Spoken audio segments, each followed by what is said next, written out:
রাজ্যের ডিগ্রি কলেজগুলিতে নতুন শিক্ষাবর্ষের ভর্তি প্রক্রিয়া শুরু হলেও প্রযুক্তিগত ত্রুটির কারণে চরম ভোগান্তির শিকার হচ্ছেন শিক্ষার্থীরা।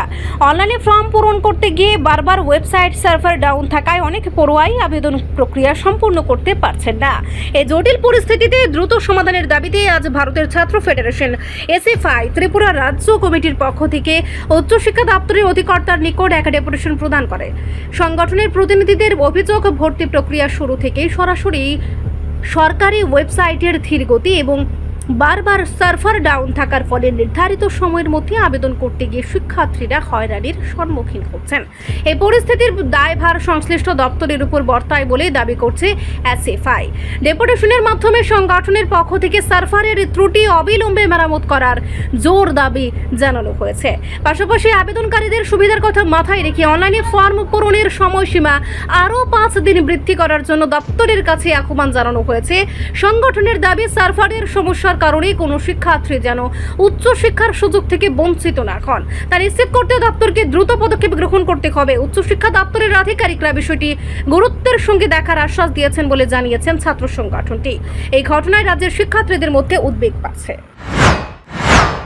আজকে আমরা ভারতের ছাত্র ফেডারেশন ত্রিপুরা রাজ্য কমিটির পক্ষ থেকে একটি প্রতিনিধি দল উচ্চশিক্ষা দপ্তরের অধিকর্তার কাছে একটি প্রতিনিধিমূলক ডেপুটেশনে মিলিত হয়েছে এবং আমাদের আজকের এই ডেপুটেশনের প্রধান এবং অন্যতম কারণ হচ্ছে, আপনারা জানেন যে আমাদের রাজ্যে মাধ্যমিক উচ্চ মাধ্যমিকের রেজাল্ট বের হয়েছে। এখন যারা উচ্চ মাধ্যমিকে উত্তীর্ণ হয়েছে তারা রাজ্যের মহাবিদ্যালয়গুলোতে ভর্তি হবে। ভর্তি প্রক্রিয়ার প্রাথমিক পর্ব শুরু হয়েছে এবং প্রাথমিক পর্বে অনলাইনে ভর্তি প্রক্রিয়ার যে কাজ, সে কাজ শুরু হয়েছে গত 29 মে থেকে। কিন্তু আমরা যেটা লক্ষ্য করলাম, রাজ্যের অসংখ্য ছাত্রছাত্রীরা যারা প্রত্যেক দিন 29 মের পর থেকে এই যে ভর্তি হওয়ার জন্য অনলাইনে ফর্ম ফিল আপ করবার জন্য যারা যাচ্ছে অনলাইনে ফর্ম ফিল আপ করবার জন্য, তারা সার্ভার ডাউনের ফলে ওয়েবসাইটের সার্ভার ডাউন হয়ে আছে 29 তারিখ থেকে। এর ফলে ছাত্রছাত্রীরা তারা এই যে মহাবিদ্যালয়গুলোতে ভর্তি হবে, সে ভর্তি প্রক্রিয়ার ফর্ম ফিল আপ তারা করতে পারছে না। এই প্রক্রিয়ার না করতে পারার ফলে আমাদের রাজ্যের অসংখ্য ছাত্রছাত্রী, হাজার হাজার ছাত্রছাত্রীরা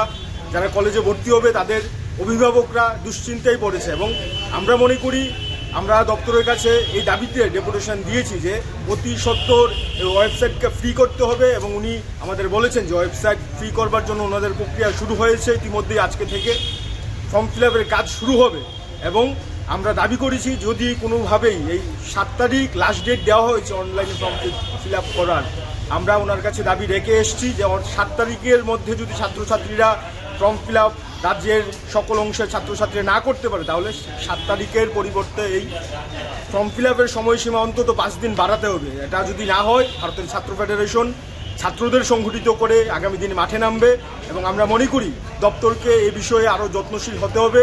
ছাত্রদের পাশে থাকার জন্য দপ্তরকে যেভাবে দৃষ্টিভঙ্গি নিয়ে মানবিকভাবে কাজ করা দরকার, বিভিন্ন ক্ষেত্রেই মানবিক দৃষ্টিভঙ্গি কোনো সময় তারা এটা লঙ্ঘন করছে। আমরা দপ্তরকে বলে এসেছি এই ক্ষেত্রে ছাত্রদের পাশে থাকার জন্য আমরা ছাত্র সংগঠন হিসাবে এসএফআই যেমন ছাত্রদের পাশে আছি, ওনারা দপ্তর হিসাবেও ছাত্রদের পাশে থাকার জন্য দায়বদ্ধ এবং এই দায়বদ্ধতা থেকে ওনাদের এই যে ছোট ছোট বিষয়গুলো ছাত্র যাতে কোনোভাবে হয়রানির শিকার না হয়, তার জন্য দপ্তরকে কার্যপ্রণালী হিসাবে এবং ওনাদের যা দায়িত্ব, সে দায়িত্ব পালন করতে হবে।